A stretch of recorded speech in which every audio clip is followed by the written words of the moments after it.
Hello dear students, welcome to JK civil services. हम आपको आज सेकंड लेक्चर पढ़ाने जा रहे हैं ओबीजी का।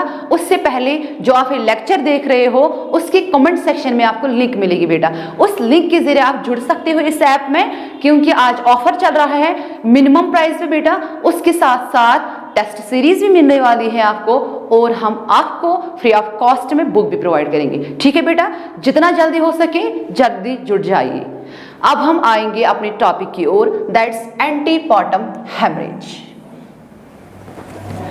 देखो बेटा, जो ये एंटीपॉटम हेमरेज जो है, अगर हम इसकी ओर देखेंगे, एंटीपॉटम हेमरेज का मतलब है अगर कोई मदर, अगर कोई सिस्टर प्रेग्नेंट होगी तो उसको अगर प्रेगनेंसी के दौरान ब्लीडिंग होगी या हेमरेज होगा, उसी को हम बोलते हैं एंटीपॉटम हेमरेज। लेकिन इसका जो criteria, main criteria that distinguish the antepartum haemorrhage from abortion, that is the week. अगर 28th वीक के बाद ब्लीडिंग हुई before the birth of baby, उसको हम बोलते हैं एंटीपॉटम हेमरेज। लेकिन इसके बाद अगर 20 वीक से पहले ब्लीडिंग होगी before the birth of baby, then we call it is abortion. ठीक है बेटा, 20 वीक से पहले अगर ब्लीडिंग होगी तो हम उसको एबॉर्शन बोलते हैं। अगर 28th वीक के बाद ब्लीडिंग होगी तो हम उसको एंटीपॉटम हेमरेज बोलते हैं। 28th वीक जो है, इसको हम पीरियड ऑफ वायबिलिटी भी बोलते हैं। पीरियड ऑफ वायबिलिटी बेटा मीन्स कि इसके बाद अगर बेबी डिलीवर हुआ तो वो जिंदा रह सकता है, वायबल रह सकता है। ठीक है, इसके बाद हम देखेंगे इटियोलॉजी, काज क्या है डिजीज का काज क्या है। First reason for causing the antepartum haemorrhage, that is placental bleeding. अगर प्लेसेंटा में कुछ प्रॉब्लम्स आ जाएगी, उसकी वजह से भी ब्लीडिंग हो सकती है। लेकिन वो प्लेसेंटल ब्लीडिंग कितना कंट्रीब्यूट करता है? 70%। कितना? 70%। प्लेसेंटल ब्लीडिंग के दो चांसेस है। एक चांसेस है प्लेसेंटा प्रीविया, दूसरा चांस है एब्रेप्शो प्लेसेंटा। दोनों इक्वली कंट्रीब्यूट करते हैं towards the placental bleeding that ultimately contributes towards the antepartum haemorrhage. Okay, second reason जो है जिसकी वजह से एंटीपॉटम हेमरेज हो सकता है, दैट इज अनएक्सप्लेनेड। हम एक्सप्लेन नहीं कर सकते हैं, हमें रीजन पता नहीं है। तीसरा है अदर्स में आता है कैंसर ऑफ द सर्वेक्स या पॉलिप अगर होगा सर्वेक्स में, वो भी कंट्रीब्यूट करते हैं। कितना? 5%। समझ आया? ओके, उसके बाद हम देखेंगे अब प्लेसेंटा प्रीविया। जो अब हमने बोला कि इटियोलॉजिकल फैक्टर जो है प्लेसेंटल है। क्या है? प्लेसेंटल। मैंने बोला कि प्लेसेंटा की वजह से, प्लेसेंटा में कुछ प्रॉब्लम्स आ जाती हैं जिसकी वजह से ब्लीडिंग हो सकती है। तो फर्स्ट वन है that is placenta previa. Placenta previa अगर हम देखेंगे, प्रीविया का मतलब है फ्रंट। प्रीविया का मतलब है फ्रंट, मतलब किसी के फ्रंट में आना, किसी के फ्रंट में आना। तो हम देखेंगे वो इसका मतलब क्या है। अब व्हेन द प्लेसेंटा पार्टली और completely cover the lower uterine segment. देखो बेटा, देखो नॉर्मली क्या हो जाता है, ये है यूट्रस। क्या है? ये है यूट्रस। ठीक है बेटा, नॉर्मली फंडस की पार्ट में प्लेसेंटा इम्प्लांट होता है। कहां पे होता है इम्प्लांट? कहां पे होता है इम्प्लांट प्लेसेंटा? फंडस के यूट्रस के पार्ट में। लेकिन इस वाले मदर में क्या हो जाता है, ये जो प्लेसेंटा है ये कहां आ जाता है? इसमें इंटरनल ऑस में। ये इंटरनल ऑस को कवर करता है। कितना कवर करता है? पार्टली और कंप्लीटली। चाहे हाफ वे ये कवर करेगा या फुल्ली कवर करेगा, then we call it as placenta previa. देखो बेटा, लेकिन इसमें टाइप्स जो है वो बहुत इंपॉर्टेंट है बेटा for the examination point of view. ये नॉर्सेट में भी आते हैं, ये जेके एसएसबी में भी आते हैं, एएसआई, जो भी कोई एग्जाम होता है ये उसमें आता है। क्या? Type of placenta previa. ये इंपॉर्टेंट है बेटा, इंपॉर्टेंट। ठीक है बेटा, इसमें आप रखोगे निमोनिक याद रखोगे, एक LMPC। क्या रखोगे बेटा याद? LMPC। Type 1, type 2, type 3, type 4। देखो बेटा, LMPC means low lining, M means marginal, P means partly, C means completely. ठीक है बेटा, इसमें क्या है? इसमें है type 1 low lining, type 2 marginal, type 3 partially, type 4 complete. मतलब इसमें क्या मतलब है? इसका मतलब है टाइप 1 या जिसको हम लो लाइनिंग भी बोलते हैं बेटा, इसमें some part of placenta reach to lower uterine segment but not up to the internal os. देखो बेटा, इसमें क्या हो जाता है, जो ये है यूट्रस वो कहाँ की, ये है ना प्लेसेंटा, प्लेसेंटा जो है इसका थोड़ा सा पार्ट कहाँ आ जाता है, लोअर यूट्रीन सेगमेंट में। कहाँ आ जाता है? लोअर यूट्रीन सेगमेंट में। देखो ये है यूट्रस, यहाँ पे प्लेसेंटा थोड़ा सा कहाँ आ जाता है, प्लेसेंटा का थोड़ा सा पार्ट कहाँ आ जाता है, लोअर यूट्रीन सेगमेंट में। कहाँ आ जाता है? लोअर यूट्रस सेगमेंट में। तो लेकिन वो इंटरनल ऑस को कवर नहीं करता है, ये याद रखना है। दूसरा है मार्जिन, मीन्स प्लेसेंटा इंटरनल ऑस के मार्जिन की ओर तक आता है। कहां आ जाता है? मार्जिन की ओर, लेकिन कवर नहीं करता है। पार्टली मीन्स पार्टली ये कवर करता है। जब इंटरनल ऑस जो है वो डायलेट होता है उस टाइम प्लेसेंटा इसको हाफ वे में कवर करता है।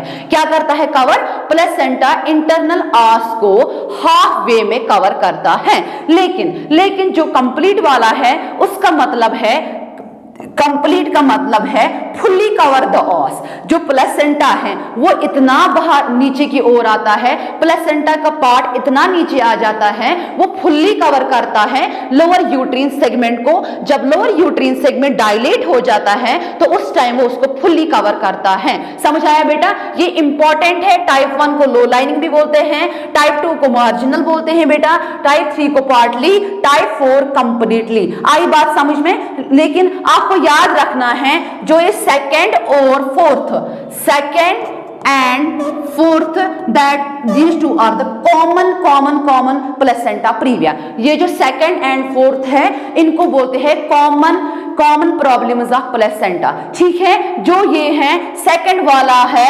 सेकंड में अगर पोस्टीरियर होगा, अगर सेकंड में पोस्टीरियर होगा, second but posterior in the sense अगर प्लेसेंटा कवर होगा पोस्टीरियरली, मतलब वहां पीछे की ओर है सैक्रल प्रीमोनिटरी, यहाँ पे है सैक्रम। फॉर एग्जांपल देखो बेटा, सिम्फाइसिस प्यूबिस यहाँ है, पीछे की ओर सैक्रल प्रीमोनिटरी है।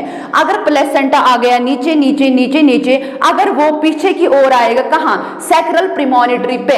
अगर सैक्रल प्रीमोनिटरी पे प्लेसेंटा प्रीविया प्लेसेंटा आएगा, क्या आएगा? प्लेसेंटा कहां की ओर आएगा? सैक्रम की ओर, सैक्रल प्रीमोनिटरी की ओर। तो वो एंटीरियर पोस्टीरियर डायमीटर को कम करेगा। ठीक है बेटा, क्या करेगा? कम। जब मदर होगी उसको एंगेजमेंट होगी, फीटल को नीचे की ओर आ जाना है। जब इसको ये कमिंग ये ट्राइमेस्टर होता है, लास्ट एंड वाला मंथ जो होता है, तो एंगेजमेंट हो जाती है, जो ये है डिसेंड हो जाता है, बेबी डिसेंड हो जाता है। उस टाइम बेबी को प्रॉब्लम आ जाती है क्योंकि एंटीरियर पोस्टीरियर डायमीटर कम हो जाता है। तो उसको यहाँ पीछे की ओर क्या है? प्लेसेंटा। जब यहाँ प्लेसेंटा होगा, पीछे की ओर प्लेसेंटा है, यहाँ से बेबी आ रहा है नीचे की ओर, उसको प्रॉब्लम होगी ना, क्योंकि AP diameter anterior posterior diameter इसका डिक्रीज हुआ है। तो उसकी वजह से बेबी को फीटल डिस्ट्रेस होगा, फीटल हार्ट रेट्स डिक्रीज हो जाएंगे। तो ये बहुत ज्यादा डेंजरस है। डेंजरस कौन सा वाला टाइप है? Type 2 posterior placenta previa. ये एक डेंजरस है।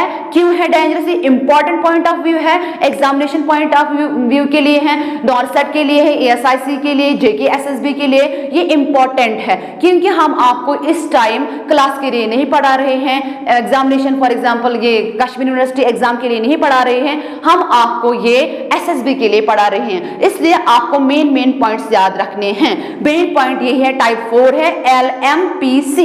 ठीक है बेटा, सेकंड और फोर्थ वो है कॉमन, और जो सेकंड पोस्टीरियर जो है ये मोस्ट डेंजरस है। मैंने ये भी बोला क्यों? क्योंकि इसमें एपी डायमीटर डिक्रीज हो जाता है, बेबी को डिलीवर होने में प्रॉब्लम हो जाती है, उसको डिस्ट्रेस लगता है, उसको हाइपोक्सिक लगता है वहां पे, तो फीटल हार्ट रेट्स डिक्रीज हो सकते हैं इस वाले बेबी में। ठीक है, उसके बाद हम देखेंगे ईटियोलॉजी। ये प्लेसेंटा प्रीविया जो है, ये जो प्लेसेंटा कहाँ की ओर आया, नीचे की ओर आया। अब हम देखेंगे इसका काज क्या हो सकता है। इसका cause first one that is late marriage. क्या है बेटा? Late marriage. Second is multiparity. Late marriage क्या होता है? जब लेट मैरिज होते हैं तो वहां पे जो रिसेप्टर्स होते हैं या स्ट्रक्चर वो इतना स्ट्रांग फिर नहीं रहता है, वो फिर लूज हो जाता है। थोड़ा सा जो स्ट्रक्चर्स होते हैं, जो मस्कुलेचर्स होता है, वो उतना स्ट्रांग नहीं रहता है, उसकी वजह से प्लेसेंटा थोड़ा नीचे की ओर आ जाता है।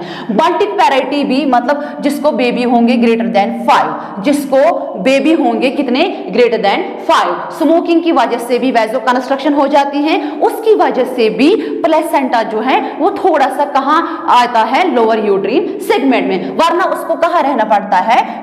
फंडस के पार्ट में। लेकिन जो ये प्रीविया है वो कहां आ जाता है? इसमें लोअर यूट्रीन सेगमेंट में आ जाता है, यूट्रस। ठीक है। Multiple gestation. Multiple gestation means कि इसमें ट्विन्स हो सकते हैं, ट्रिपलेट्स होते हैं, क्वाड्रिपलेट्स होते हैं। वो भी एक रीजन बन सकता है, क्योंकि उसको बहुत ज्यादा सरफेस लेने की जरूरत होती है ट्विन्स में, ट्रिपलेट्स में, क्वाड्रिपलेट्स में। तो वो प्लेसेंटा नीचे नीचे नीचे नीचे और आ जाता है, कहां की ओर? लोअर यूट्रीन सेगमेंट में। वो भी एक रीजन बन सकता है। फिर है previous C section. C section जो है, अगर जो सीजेरियन सेक्शन किसी को फर्स्ट वाले डिलीवरी में सी सेक्शन हुआ है तो वहां पे स्कार होती है, स्कार फॉर्मेशन। ठीक है, प्रीवियस स्कार होता है। जब यहां से दूसरा ये है बर्थ ऑर्डर होता है दूसरा, जब उसको दूसरा बेबी होता है तो वो जो स्कार है वो भी एक प्रॉब्लम काज कर सकता है प्लेसेंटा को नीचे और आने में। ठीक है। उसके बाद अब हम देखेंगे साइन्स एंड सिम्टम्स। अब हमें कैसे दिखेगा कि इस वाली मदर में प्लेसेंटा प्रीविया हुआ है। प्लेसेंटा प्रीविया जो है इसमें पेनलेस ब्राइट रेड ब्लीडिंग होगी। पेनलेस, पेन क्यों नहीं होगी और ये ब्राइट रेड ब्लीडिंग क्यों होगी? देखो प्लेसेंटा यहाँ पे है ना, इस टाइम मैंने कहा बोला लोअर यूट्रीन सेगमेंट में। मैंने बोला प्लेसेंटा इस टाइम लोअर यूट्रीन सेगमेंट में है, यहाँ पे है। इसको यहाँ पे होना था, फंडस के पार्ट में इसको होना था, लेकिन due to some problems, due to multiparity, due to smoking, due to the multiple pregnancy, देखो बेटा, और due to the late marriage, ये जो मैंने काज बोले, ये जो मैंने एटोलॉजिकल फैक्टर्स बोले, इनकी वजह से वो कहां की ओर आया है? नीचे की ओर। जब नीचे आया तो उसको डायरेक्टली बाहर जाना है ना, ब्लड को कहां जाना है? डायरेक्टली बाहर। उसको फिर पेन वेन फील नहीं होती है, क्योंकि यहाँ पे तो ऑस है, ऑस की ओर नीचे आएगा ब्लड, तो उसको प्रॉब्लम नहीं होगी। होगा ये ब्राइट रेड ब्लड। अब पेनलेस क्यों है? पेन क्यों नहीं है? क्योंकि इसको यहाँ से ब्लीडिंग को यहाँ से नहीं आना है, उसको थोड़ा सा ही ये डिस्टेंस कवर करनी है तो बाहर आएगा। ठीक है। Bright red bleeding. ब्लीडिंग क्यों हो सकती है? देखो जब यहाँ पे प्लेसेंटा आएगा ना, कहाँ? लोअर यूट्रीन सेगमेंट में, तो वो यहाँ से यूट्रस और प्लेसेंटा को वेसल्स को ऐसे खींचेंगे, ऐसे डायलेट डायलेट डायलेट। जब ये ज्यादा क्योंकि बेबी का प्रेशर ऊपर से आ रहा है, बेबी का प्रेशर ऊपर से आ रहा है, नीचे से यहाँ की ओर क्या है? प्लेसेंटा भी है और ऊपर से बेबी प्रेशर डाल रहा है। जब ये बेबी प्रेशर डाल रहा है, नीचे की ओर प्लेसेंटा है, तो ये ज्यादा dilate dilate dilate until one time जो आएगा तो उस टाइम रप्चर होंगे यूट्रस और प्लेसेंटा के वेसल्स। जब वो रप्चर हो जाएंगे, जब due to the stress of the baby, और यहाँ से प्रेशर भी है प्लेसेंटा का, प्लेसेंटा यहाँ पे प्रेशर डाल रहा है, प्लेसेंटा लोअर यूट्रीन सेगमेंट में है, वो भी प्रेशर डाल रहा है, बेबी भी प्रेशर डाल रहा है, तो वहां से रप्चर होंगे यूट्रो प्लेसेंटल वेसल्स। वो रीजन बन सकता है ब्लीडिंग का। समझाया बेटा? समझाया। दूसरा है यूट्रस हमें रिलैक्स दिखेगी। अगर हम उस वाली मदर को एग्जामिनेशन करेंगे, हम देखेंगे, आप बेड पे आ जाइए, अगर हम उस वाली मदर को एग्जामिनेशन करेंगे तो यूट्रस हमें सॉफ्ट और रिलैक्स दिखेगी। ठीक है। उसके बाद लेकिन मॉल प्रेजेंटेशंस कंटिन्यू होंगे।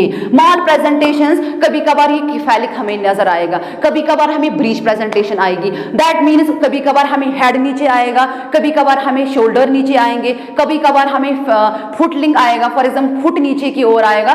क्यों आएगा? क्योंकि यहाँ पे कंटिन्यूअसली प्लेसेंटा जो है वो इसको डिस्टर्ब कर रहा है, यहाँ से वो एपी डायमीटर कम कर रहा है, तो कभी कभार यहाँ पे हेड आएगा, कभी कभार यहाँ पे शोल्डर आएगा, कभी कभार यहाँ पे फुट आएगा। तो उसी को हम बोलते हैं कंटिन्यू मॉल प्रेजेंटेशन। ये पॉइंट आपको इंपॉर्टेंट याद रखना है for examination point of view. Malpresentation is seen mainly in placenta previa. Second जो है no fetal distress. Fetal distress उतना ज्यादा नहीं होगा, लेकिन ज्यादा डिस्ट्रेस किसमें होगा, एक्सेप्ट कहां पे ज्यादा होता है fetal distress, second but posterior, second but posterior. Fetal heart rate normal होगी, फीटल हार्ट रेट नॉर्मल होगी। उसके बाद जो है प्लेसेंटा, जो ये है placenta present in lower uterine segment. Placenta कहां पे प्रेजेंट है इसमें, इस वाली डिजीज में, इस वाली कंडीशन में प्लेसेंटा कहां पे है, प्लेसेंटा को रहना था कहां, फंडस वाले पार्ट में, लेकिन ड्यू टू द प्रॉब्लम जो मैंने बोला मल्टीपैरिटी, स्मोकिंग, मल्टीग्रेविडा एटसेट्रा,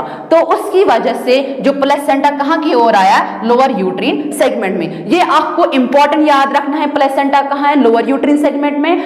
माल प्रेजेंटेशन है पेनलेस ब्राइट रेड ब्लीडिंग। अगर जो भी मैंने अभी तक एग्जाम दिए हैं उसमें ये क्वेश्चन आया है, चाहे नॉर्सेट, चाहे JKSSB, चाहे MSc का क्वेश्चन पेपर है, वहां पे ये पॉइंट आए, पेनलेस, पेन इसमें नहीं होती है क्योंकि ब्लड डायरेक्टली कम आउट हो जाता है। ब्राइट रेड क्यों होता है, क्योंकि यहीं पे रप्चर होती है, ये वेसल्स, यूट्रोप्लेसेंटल वेसल्स रप्चर होती हैं, वो डायरेक्टली बाहर आ जाती है एज ए ब्राइट रेड। ये इंपॉर्टेंट पॉइंट ऑफ व्यू है फॉर एग्जामिनेशन, ठीक है। उसके बाद इसमें जो इंपॉर्टेंट है, जो आपको याद रखना है, बेटा आप इस टाइम प्रिपेयर कर रहे हो for JKSSB, it is not for the college level exam, हम पढ़ेंगे उस लेवल का पढ़ेंगे, इसलिए आप ध्यान रखो आपको इंपॉर्टेंट क्या क्या याद रखना है। इसमें एक इंपॉर्टेंट है स्टॉल वर्दी sign, positive Stallworthy sign. Placenta में, प्लेसेंटा प्रीविया में एक पॉइंट इंपॉर्टेंट है जिसका नाम है पॉजिटिव स्टॉल वर्दी साइन।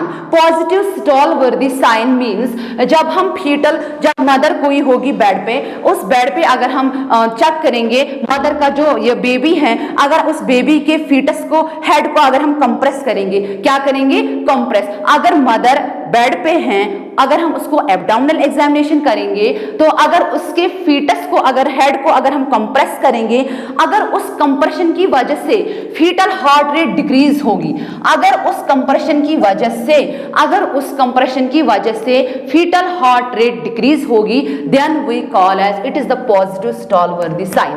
आपको कैसे क्वेश्चन आएगा बेटा, positive Stallworthy sign is seen in, वहां पे आएगा for example placenta previa, abruptio placenta, antepartum haemorrhage, वहां पे आएगा प्रीक्लम्शिया। तो आपको किस में याद रखना है बेटा, it's very important point for any exam, positive Stallworthy sign कहां पे दिखेगा आपको, प्लेसेंटा प्रीविया में, ठीक है। इसके बाद हम देखेंगे डायग्नोस्टिक इवैल्यूएशन, हम कैसे डायग्नोज करेंगे कि इस वाली मदर में क्या है, placenta previa. First one that is TVS, transvaginal sonography करेंगे, ट्रांस एब्डोमिनल सोनोग्राफी करेंगे, उसके बाद कलर डॉपलर करेंगे, ठीक है। उसके बाद अगर हमें अब दिखेंगे सारे साइन्स एंड सिम्टम्स जो मैंने बोले, अगर वो फुलफिल हुए, अगर वो सारे साइन्स एंड सिम्टम्स फुलफिल हुए, फिर उसके बाद हम मैनेजमेंट की ओर जाएंगे। मैनेजमेंट क्या है, मैनेजमेंट है first one that is rest. देखो बेटा, अगर आपको प्लेसेंटा प्रीविया की मदर कोई दिखी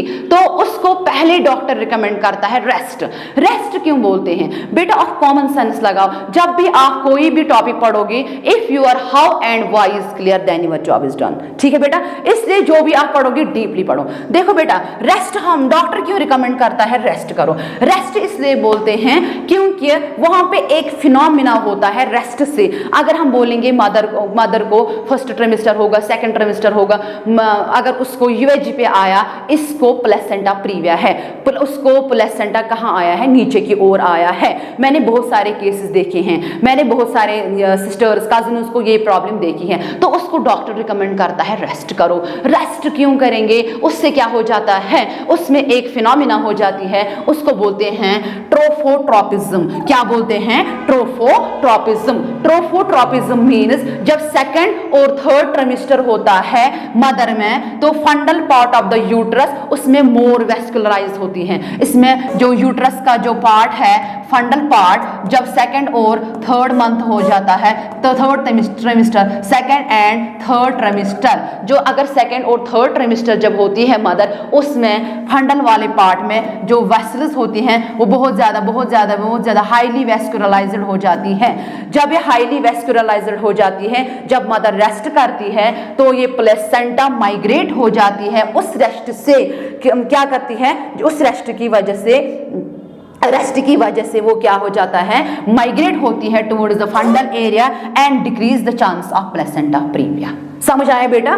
कैसे समझ, मतलब जब रेस्ट करती हैं सेकंड और थर्ड ट्रिमिस्टर में, जब मदर फर्स्ट ट्रिमिस्टर से ही रेस्ट करती है तो बहुत ज्यादा वेसल्स बनती है, कहाँ, फंडल एरिया में, यूट्रस के फंडल एरिया में, क्योंकि एक्चुअली उसको इम्प्लांट होना था वहीं पे, लेकिन ड्यू टू सम प्रॉब्लम्स जो मैंने आपको डिस्कस किए हैं तो वो नीचे की ओर आ रहा है। लेकिन अगर हम उसको, अगर ये अर्ली स्टेज में है, लोअर लाइनिंग में है, मार्जिनल में है, तो हम उस टाइम उसको बोल सकते हैं आप रेस्ट करो। रेस्ट की वजह से आपको प्लेसेंटा फिर माइग्रेट हो जाएगी टुवर्ड्स द फंडल एरिया, तो वो चांस ऑफ पीपीएच कम हो सकता है। उसके बाद जो सेकंड मैनेजमेंट है, हमें इसको पीवी नहीं करना है, पर वेजाइनल एग्जामिनेशन हमें नहीं करना है, क्योंकि उससे यूट्रस स्टिमुलेट हो जाती है, उससे भी प्रॉब्लम्स आ जाती हैं। उसके बाद क्या है, अगर हमने देखा प्लेसेंटा प्रीविया मदर है, अगर इसको प्रॉब्लम्स है, लेकिन अगर सीरियस प्रॉब्लम हो जाएगी तो फिर उसको एडमिट करते हैं। फर्स्ट ऑफ ऑल जब एडमिट किया उस वाली मदर को, उसको बहुत ज्यादा ब्लीडिंग हो रही है, ब्राइट ब्लीडिंग हो रही है, पेन नहीं दिख रहा क्योंकि ये पेनलेस है। अगर ब्लीडिंग बहुत ज्यादा दिख रही है तो हम उसको एसेस करें। फर्स्ट जो हमारा प्रायोरिटी है,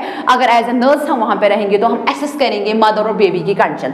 हम डॉक्टर फिर रिकमेंड करता है इसको ब्लड टेस्ट करवाओ, सीबीसी करो, एससीटी करो, एबीओ और आरएच ग्रुप करो।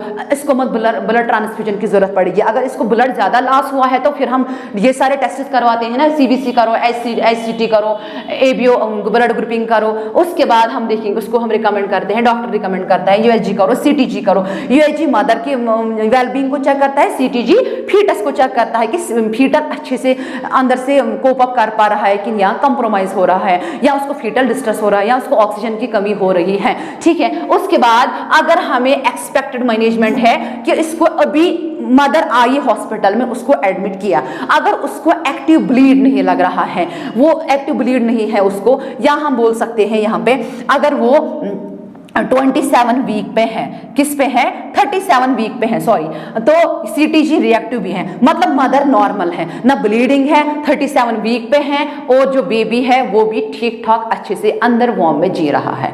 तो उस टाइम हम क्या कर सकते हैं, उस टाइम हम कर सकते हैं, अगर कुछ प्रॉब्लम्स नहीं, हम नॉर्मल वेजाइनल डिलीवरी भी करवा सकते हैं। अगर ब्लीडिंग एक्टिव है, अगर ब्लीडिंग एक्टिव है तो हम सी सेक्शन करवा सकते हैं। क्या करवा सकते हैं, सीजेरियन के लिए बोल सकते हैं, हम बोल सकते हैं उनको आप सर्जरी जल्दी करो, सी सेक्शन जल्दी करो। ठीक है, उसके बाद अब मैनेजमेंट भी हो गया। अब हम देखेंगे कॉम्प्लिकेशंस। अगर उस वाली मदर को हमने ऐसे ही छोड़ दिया, ना कोई टेस्ट किया, ना कोई मैनेज किया, कुछ भी नहीं, हमने ऐसे ही उसको लीनेटली लिया, तो उसको हो सकता है कॉर्ड प्रोलैप्स। क्या हो सकता है उस मदर में, कॉर्ड प्रोलैप्स, मतलब एम्बिलिकल कॉर्ड नीचे की ओर आ जाता है। अगर प्रेजेंटिंग पार्ट, अगर वहां पे हेड होगा, कोई भी जो भी प्रेजेंटिंग पार्ट होगा वो उसी के साथ साथ नीचे की ओर आएगा। ये बड़ी कॉम्प्लिकेशंस है। फिर दूसरा complication RPOCs, retained product of conception, retained product of conception, retained product of conception, product of conception, retained product of conception, वो भी हो सकता है, क्योंकि हमने उसको अगर बेबी फर्स्ट मतलब अगर हमने उसको नहीं देखा है तो प्रोडक्ट ऑफ कंसेप्शन अंदर ही कुछ रह सकते हैं, इससे सेप्सिस इन्फेक्शन भी हो सकता है। और उसके साथ साथ अगर हमने उस वाली मदर को नहीं देखा तो उसको डिलीवरी में, जब डिलीवरी होगी उसको पीपीएच, पोस्टपार्टम हेमरेज के होने के चांसेस भी हो सकते हैं।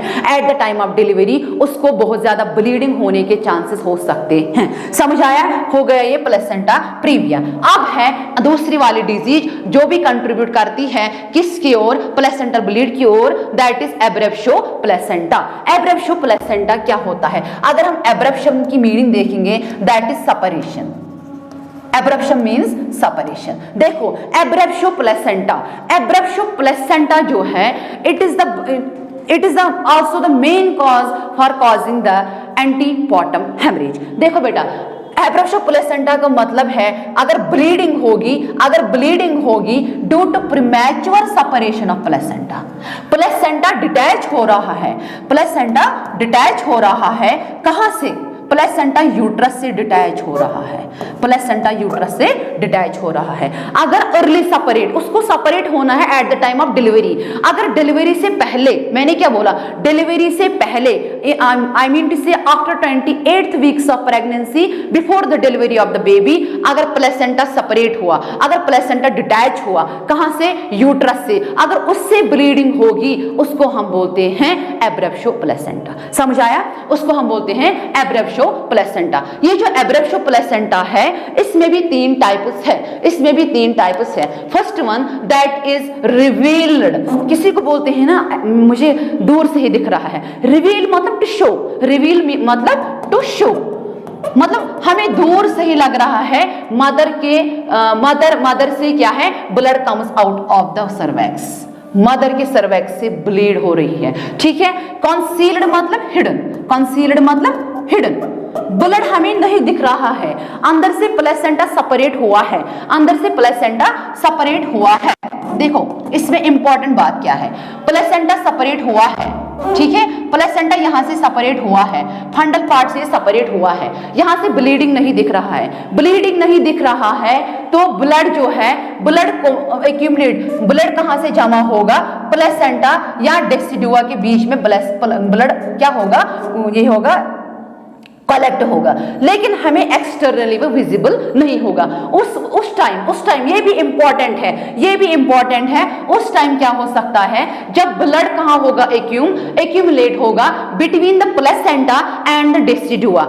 जो एंडोमेट्रियम है उसको हम प्रेगनेंसी में क्या बोलते हैं, डेसिडुआ। अगर डेसिडुआ और प्लेसेंटा के बीच में ब्लड एक्यूमुलेट हो जाएगा, नीचे की बाहर की ओर नहीं आएगा, उस टाइम हम बोलते हैं कंसील्ड, क्या बोलते हैं, कंसील्ड। तो उस वाली यूट्रस जब ये यहाँ पे जमा होगा, ब्लड जमा होगा, कलेक्ट होगा, तो वो सिरस कोट तक, मस्कुलेचर, वो सिरस कोट जो इस वाली कवरिंग, यूट्रस की आउटर कवरिंग तक इसको ब्लड मतलब क्या हो जाएगी, सिरस कोट तक ये कलेक्ट होगा, तो वो एक अपीयरेंस दिखा रहा है, अजीब सा ये स्ट्रक्चर दिखा रहा है वहां से, उसको हम बोलते हैं कोवेलेरियन यूट्रस। क्या बोलते हैं, कोवेलेरियन यूट्रस। अगर हम फिर फिजिकल एग्जामिनेशन करेंगे, हमें कैसे पता चलेगा इस वाली मदर में कोवेलियन यूट्रस है, इस वाली मदर में कंसील्ड एब्रेप्शो प्लेसेंटा है। तो अगर हम एग्जामिनेशन करेंगे, विजुअल एग्जामिनेशन करेंगे, तो वहां पे हमें यूट्रस दिखेगा डार्क पार्ट वाइन कलर, क्या दिखेगा, वाइन कलर के यहाँ पे डार्क स्पॉट्स होंगे, और ऐसे होगी यूट्रस, कैसे होगी यूट्रस, ऐसे होगी यूट्रस, ठीक है। ये इंपॉर्टेंट है, कोवेलेरियन यूट्रस कहां दिखेगा, कंसील्ड में, ठीक है। तीसरा जो टाइप है मिक्सड, उसमें आधा अंदर रहता है ब्लड, आधा बाहर निकलता है ब्लड, ठीक है। इसके बाद जो है, अब हम देखेंगे ये जो एब्रेप्शो प्लेसेंटा है, अर्ली सेपरेशन ऑफ प्लेसेंटा है, ये क्यों हो सकता है। First reason that is multiparity. अगर किसी को बेबी ग्रेटर देन 5 होंगे, उसको फिर मस्कुलेचर स्ट्रक्चर चेंज हो जाता है, एडवांस एज मतलब लेट एज मैरिज, ठीक है। ये भी एक रीजन बन सकता है किसके होने में, एब्रेप्शो प्लेसेंटा के होने में। तीसरा जो है पुअर सोशल इकोनॉमिक स्टेटस, इसका न्यूट्रिशनल स्टेटस अच्छा नहीं है, स्मोकिंग की वजह से वैसोकंस्ट्रक्शन हो जाती है, हाइपरटेंशन जो मैंने पढ़ाया है, प्री इक्लेम्पसिया, जब वहां पे स्पाइरल आर्टरीज कंस्ट्रक्ट रहती है कंटिन्यूअसली, जो पहला लेक्चर मैंने दिया उसमें मैंने बोला वो कंटिन्यूअसली कंस्ट्रक्ट रहती है, उसकी वजह से भी फिर प्लेसेंटा बोलता है कि मुझे ना फूड मिल रहा है, ना मुझे कुछ मिल रहा है, ना न्यूट्रिएंट्स मुझे मिल रहे हैं, ना ऑक्सीजन मिल रहा है, मतलब मैं क्या कर सकता हूं, मैं सेपरेट हो जाऊंगी, इससे मुझे नहीं रहना है यूट्रस के साथ, फिर वो बाहर आ जाता है, उसकी वजह से एब्रेप्शो प्लेसेंटा हो सकता है। या ट्रामा, अगर किसी ने मारा, फॉर एग्जांपल डोमेस्टिक वायलेंस, कभी कभार लड़ाई होती है फैमिली में, तो अगर हस्बैंड ने या किसी ने भी मारा, तो उसकी वजह से भी प्लेसेंटा क्या हो सकता है, सेपरेट हो सकता है। उसके बाद मल्टीपल प्रेगनेंसी में मैंने बोला मतलब ट्विन प्रेगनेंसी में क्या हो सकता है, मतलब सिंगलेट में इतना कवर करना था प्लेसेंटा को, जब डुबलेट होगा तो इतना इतना, जब ट्रिपलेट होगा तो इतना, जब इसको एरिया उतना नहीं मिल रहा है तो ये क्या करता है, ये सेपरेट हो जाता है, ये क्या करता है, ये सेपरेट हो जाता है। उसके बाद कोआगुलेशन डिसऑर्डर्स, अगर मदर में ब्लड डिसऑर्डर्स होंगे तो वो भी एक रीजन बन सकता है फॉर कॉजिंग एब्रेप्शो प्लेसेंटा। ठीक है, आई बात समझ में। उसके बाद हमें पढ़ना है ग्रेडिंग। इसमें एक ग्रेडिंग है प्लेसेंटा एब्रेप्शो में, इसमें एक ग्रेडिंग है, इसमें 3 ग्रेडिंग है। ग्रेडिंग किस पे है कि 10 to 20% अगर प्लेसेंटा डिटैच हुआ, ज्यादा प्लेसेंटा अभी डिटैच नहीं हुआ है तो उस टाइम मदर नॉर्मल फील करेगी। ठीक है, लेकिन ग्रेड सेकंड जो है उस टाइम कितना प्लेसेंटा डिटैच हुआ है, 20 to 25%। जब 20 to 25% प्लेसेंटा डिटैच हुआ है तो उस टाइम फीटल डिस्ट्रेस हो सकता है, पल्स इंक्रीज हो सकता है और माइल्ड ब्लीडिंग हो सकती है। किस टाइम, ये 3 याद रखने हैं, किस वाले ग्रेड में, सेकंड वाले ग्रेड में। उस टाइम कितना परसेंट डिटैच हुआ है, 20 to 50%। उसके बाद है थर्ड वाली ग्रेडिंग, उसमें है % प्लेसेंटा डिटैच हुआ है, कितना, 50%। तो उस टाइम कोआगुलेशन फेलियर होता है। क्या हो सकता है, कोआगुलेशन फेलियर। देखो फेलियर होगा उस टाइम बहुत ज्यादा प्रॉब्लम्स आ जाती है। उसके बाद है, अगर हमने पढ़ा मतलब डेफिनेशन भी, एटियोलॉजिकल फैक्टर्स भी, ग्रेडिंग भी, अब हमें पढ़ना है that is signs and symptoms. अब हमें वहां पे मैंने बोला पेनलेस ब्राइट रेड ब्लीडिंग, किस में मैंने बोला, प्लेसेंटा प्रीविया में। लेकिन ये इंपॉर्टेंट है, ये इंपॉर्टेंट टॉपिक है। मैंने बोला ये एपीएच है जो है ये इंपॉर्टेंट है। इन एनी हाउ आपको ये पढ़ना ही पढ़ना है, किसी भी बुक से, कहां से भी, लेकिन जितना हो सके हम आपको अच्छा से बेस्ट मटेरियल देंगे। अब है साइन्स एंड सिम्टम्स, यहां पे है पेनफुल वेजाइनल ब्लीडिंग, वो भी डार्क रेड कलर की है। यूट्रस यहाँ पे टेंडर दिखेगा, हार्ड दिखेगा, फीटल डिस्ट्रेस दिखेगा, फीटल हार्ट साउंड यहाँ पे एब्सेंट दिखेंगे क्योंकि यहाँ से बहुत ज्यादा ब्लीडिंग हो रही है। प्लेसेंटा सेपरेट हुआ है, कहाँ से, यूट्रस से सेपरेट हुआ है, ब्लीडिंग भी बहुत ज्यादा हुई है, तो यहाँ पे फीटल हार्ट रेट एब्सेंट है, फीटल साउंड्स भी एब्सेंट है। मदर शॉक में जा सकती है, मदर को डीआईसी हो सकता है। डीआईसी मतलब डिसेमिनेटेड इंट्रावेस्कुलर कोआगुलेशन, मतलब क्लॉट बनेगा अंदर अंदर से, वो क्लॉट फिर ब्लड वेसल्स में भी ब्लॉक करते हैं, वो फिर ब्लड वेसल्स में भी प्रेजेंट होते हैं ब्लड क्लॉट्स, उसको बोलते हैं DIC. Fundal height proportional to does not proportional to gestational age. For example अगर मदर 7th वीक पे होगी तो 7th वीक की फंडल हाइट उसको नहीं दिखेगी। ठीक है, उसके बाद जो प्लेसेंटा कहाँ है, प्लेसेंटा होगी अपर यूट्रीन सेगमेंट में, वहां पे प्लेसेंटा प्रीविया में मैंने बोला, प्लेसेंटा प्रीविया में मैंने बोला प्लेसेंटा नीचे वाले सेगमेंट में होते हैं, लेकिन एब्रेप्शो प्लेसेंटा में प्लेसेंटा अपर यूट्रीन सेगमेंट में। ठीक है, उसके बाद इसमें प्री इक्लैम्प्टिक फीचर्स दिखते हैं। प्री इक्लैम्प्टिक फीचर्स इसलिए दिखते हैं लेकिन क्योंकि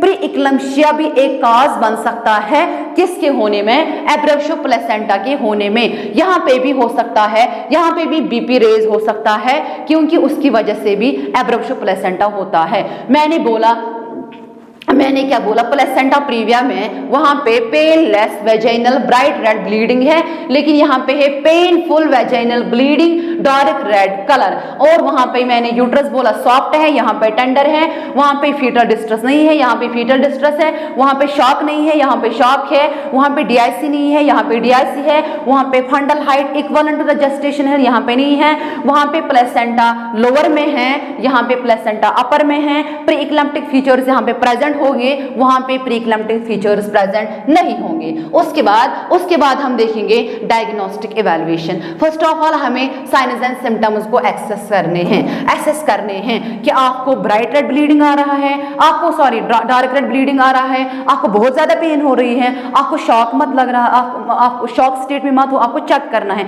ये एनेमिक मत है, ये मतलब ये हाइपोटेंसिव मत है ज्यादा, क्योंकि अगर ब्लीडिंग ज्यादा हो रही है तो मदर शॉक में चली जा सकती है। इसमें पता नहीं चलता है कभी कभार, फॉर एग्जाम्पल कॉन्सील्ड में मदर को अंदर से ब्लीड हो रहा है, बाहर नहीं निकल रहा है ना, तो वहां पे कोवेलियन यूट्रस बन गई ना, वो हमें मत दिखेगा।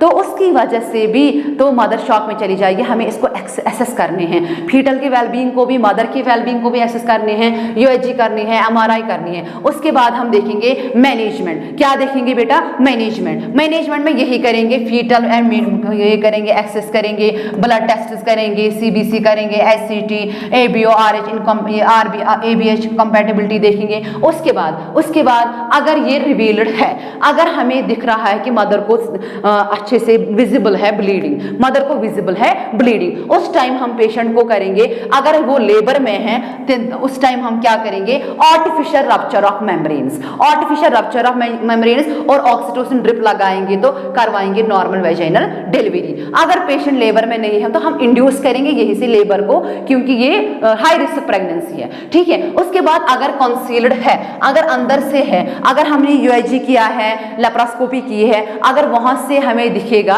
कि इसको कंसील्ड एब्रेप्टिव प्लेसेंटा है तो उस टाइम हम यही से करेंगे इंडक्शन ऑफ लेबर। अगर वो पॉसिबल नहीं हुआ तो हम सी सेक्शन पे जाएंगे, ठीक है, या एलएससीएस कर सकते हैं, ठीक है। उसके बाद अगर हमने इस वाली मदर को नहीं देखा, हमने उसको ऐसे ही छोड़ा है, चलो इसको एब्रेप्टिव प्लेसेंटा है तो छोड़ेंगे नहीं, हाँ, अगर हमने इसको ऐसे ही छोड़ा तो उस टाइम कॉम्प्लिकेशंस हो सकती है। कौन से कॉम्प्लिकेशंस हो सकते हैं? चलो हम देखेंगे। अब इसको हो सकता है पीपीएच मतलब postpartum haemorrhage. At the time of delivery उसको ब्लीडिंग के चांस बहुत ज्यादा हो सकते हैं, मदर की डेथ भी हो सकती है उस टाइम, फीटल का डेथ भी हो सकता है अगर हमने उसको एवी छोड़ा है, ठीक है। Second is Shaheen syndrome. Shaheen syndrome जो है ये भी एग्जामिनेशन पॉइंट ऑफ व्यू के लिए इंपॉर्टेंट है। शाहीन सिंड्रोम मतलब लैक्टेशनल फेलियर हो जाता है, क्योंकि तो ब्लीडिंग हो रही है, मदर अब क्या फीड नहीं कर रही है, कर नहीं सकती है बेबी को, ठीक है।